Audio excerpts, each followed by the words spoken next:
Hey guys, this is your video on solving systems of equations by elimination with multiplying first. So this is going to be just a little bit more complicated than the elimination we've already done.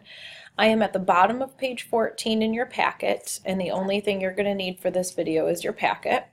Okay, and we're going to go through a few different examples because there's a few different situations we can encounter here. So take a look at our example. In this case, we have all of our equations in that standard form that we've been talking about, ax plus by equals c. Okay, so both of our equations are in the correct form, so we're good to keep them as they are. However, when we eliminated previously, the coefficients of one of the variables was either the same or opposite. In this case, the coefficient for the x, we have a 5 on top and a 1 on the bottom, and those will not cancel each other through addition or subtraction. And for the y values, we have a 3 on top and a -2 on the bottom. Again, those will not cancel through addition or subtraction. So what we're going to need to do is we're going to need to multiply one of the equations by a constant number in order to then go ahead and eliminate one of the variables. Okay, so for this situation, we're going to go ahead and stick with x.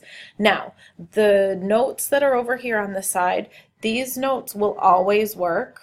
Okay, but there are other ways to do this. Okay, I'm going to show you this at the end because it's the one that will always work for you, but there is a little bit of a quicker way to do this question. So we're going to go ahead and take a look at how to do that.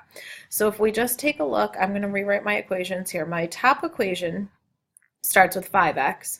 My bottom equation starts with x. Now, if I wanted to cancel those, I would need them to be 5x and -5x. So in order to turn x into -5x, I can go ahead and multiply it by -5. Now, if I want to multiply x by -5, I have to multiply the whole entire equation by -5. So I'm going to keep my top equation the same. 5x plus 3y equals 18. Okay, so that top equation came down. And now my bottom equation, I'm going to multiply through by -5. So I'm going to multiply -5 times x, which is -5x. I'm going to multiply -5 times -2y, which is positive 10y. And I'm going to multiply -5 times 1, which equals -5. So all I did was I multiplied the entire bottom equation by -5. What that did was that got my coefficients of my x here to be opposites, and now they will cancel each other out through addition. So I'm going to go ahead and add my two equations together. That's going to go ahead and cancel out my x's, and then I add 3y plus 10y to get 13y equals 18 plus -5 is 13. Okay, so that was where in this case, I decided to add down to get rid of my variables. We can also subtract if we want to, or if we need to, rather, depending on the situation. And now we're going to solve for the variable. So in this case, the only thing that remains is y, so I'm able to solve for it by dividing by 13 so that y is equal to 1. Okay, now the last step is the same as it has been all along. We're going to go ahead and take that 1 that we got for y, and we're going to plug it into an original equation. So go back way up to the top and pick an original equation. I'm going to go with x minus 2y equals 1 because it's a little bit shorter. And so x minus 2 times 1 equals 1, since I was able to substitute the 1 for the y here.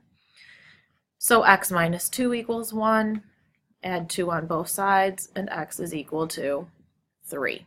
Okay, so what would my solution here be? As you know, we write this as an ordered pair, so 3, 1.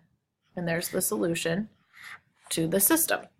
Look at page 15 and let's look at example 1 at the top. Okay, so what we're trying to do here is find a variable that can be canceled out. In this case, we are set up in standard form. And we look at our x's, we have 4x and -3x. Those are not going to cancel through addition or subtraction. And we have 2y and -y, and those will not cancel with addition or subtraction. So we have to decide where we can multiply so that we can cancel. So if I look at 4 and 3, what I think about is, okay, can I multiply 3 by something and turn it into 4? And the answer is yes, but it would be a fraction, and I don't want to have to deal with that. So let's skip that for a second and look at the y's. So I have 2y and -1y.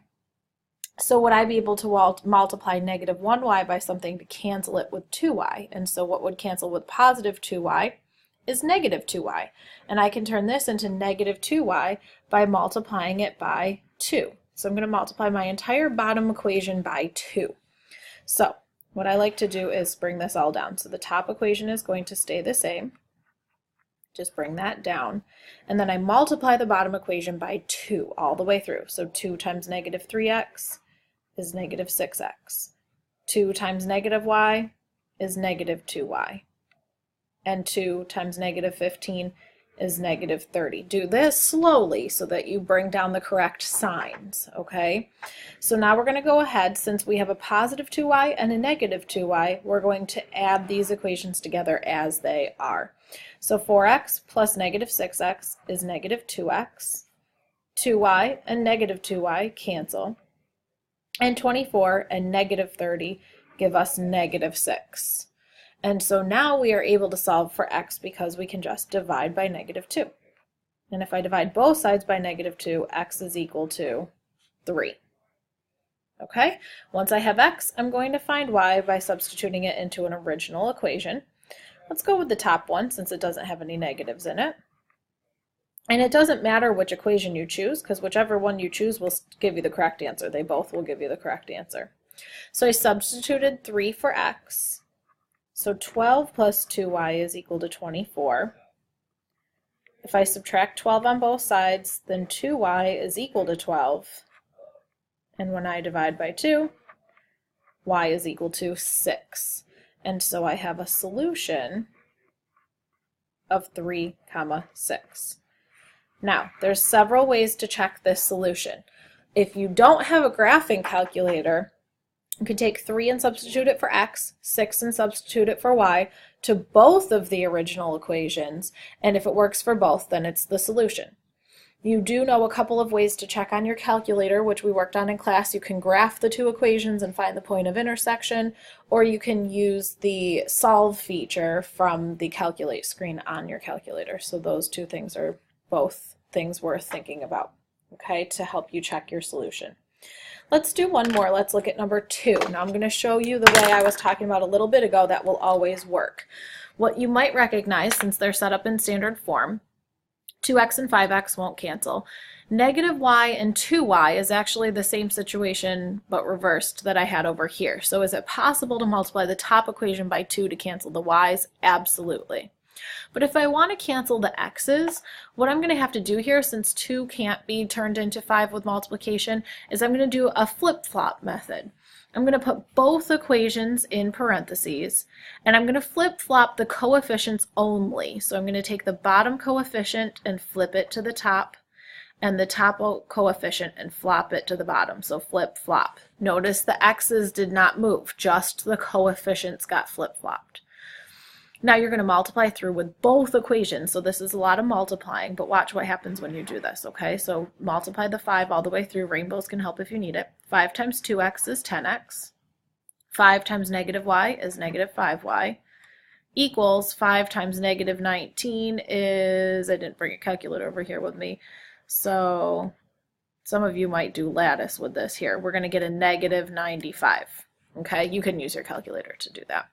We're going to multiply the 2 on the bottom, and so we end up with 10x.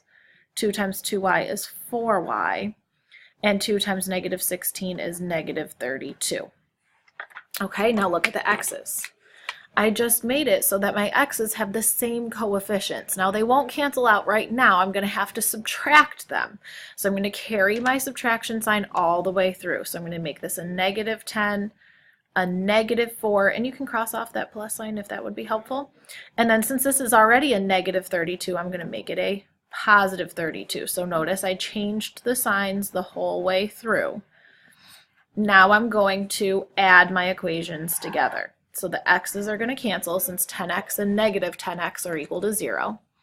Now I have negative 5y and negative 4y, so that gives me negative 9y.